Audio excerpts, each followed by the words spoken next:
Hi friends, இன்றைக்கி என்ன பார்க்க போகிறோன்னா பாயாசம் தாங்க வைக்க போகிறோம். சேமியா பாயாசம். அதுக்கு சேமியா கொஞ்சோண்டு எடுத்து வச்சுருக்கிறேன், ஜவ்வரிசி கொஞ்சோண்டு எடுத்து வச்சுருக்கிறேன். இப்போ வாங்க வீடியோக்குள்ளே போகலாம். வீடியோக்குள்ளே போகிறதுக்கு முன்னாடி நம்ம ரஜினியா தேவி விலாஸை சப்ஸ்கிரைப் பண்ணாதீங்க, சப்ஸ்கிரைப் பண்ணிக்கோங்க. படப்பத்தை வச்சுக்கலாங்க. மேலே ஒரு பாத்திரம் வச்சு தண்ணி ஊற்றி இருக்குங்க. இப்போ ஜவ்வரிசி போட்டுக்கலாம்.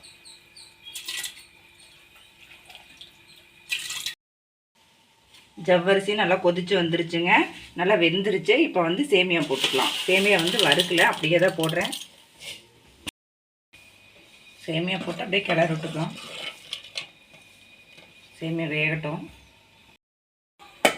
சேமியா ஓரளவுக்கு நல்லா வெந்து வந்துருச்சுங்க. இப்போ இதில் வந்து 4 ஏலக்காய் போட்டுக்கலாம்.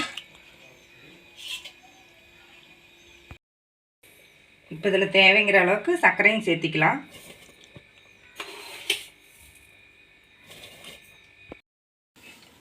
அப்படியே இந்த சைடில் திராட்சையும் முந்திரியும் வறுத்து எடுத்துக்கலாங்க. நெய்யில் போட்டு, நெய் ஒரு ஸ்பூன் ஊற்றிருக்கேன்.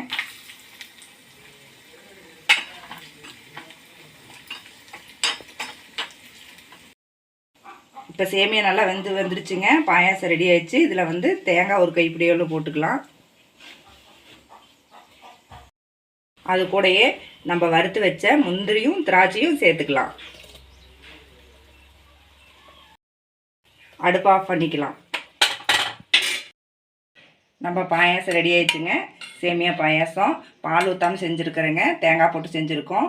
குடிக்கிறதுக்கு நல்லா இருக்குங்க, டேஸ்ட்டாக இருக்கும். நீங்களும் இந்த மாதிரி ட்ரை பண்ணி பாருங்கள். இந்த வீடியோ பிடிச்சிருந்தா லைக் பண்ணுங்கள், ஷேர் பண்ணுங்கள், கமெண்ட் பண்ணுங்கள். மறக்காமல் நம்ம சேனலை சப்ஸ்கிரைப் பண்ணுங்கள்.